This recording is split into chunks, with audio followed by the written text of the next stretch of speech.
السلام عليكم ورحمة الله وبركاته. منى فتو في مهرجان مراكش للسينما لابسة شي لباس لا علاقة ليه بالسن ديالها أو باللباس المغربي التقليدي اللي كيلبسوه المغربيات في الأعراس أو في المناسبات. لباس غير محتشم كما قالوا رواد التواصل الاجتماعي. لباس ماشي في السن تاعها هي. كاين اللي مشى دار لي هذاك ديال السوطه ديال الكارطه. زعما وليتي بحال ديك ديال الكارطه، هي كتقول لهم بالعكس انا هادشي فرحني وعجبني بزاف.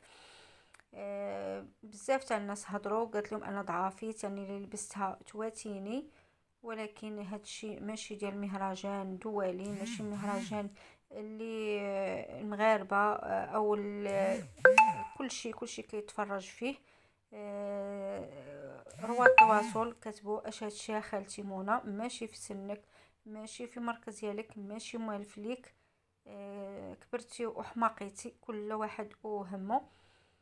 ايوا اش نقول لكم، الله يصاوب والله يسترنا في الدنيا وفي الاخره. الواحد يلبس داكشي، قالت لهم هاد اللباس يعجبني وانا مقتنعه به وما شغل حتى واحد فيا. البس اللي يعجبني وهادشي خاص بيا انا.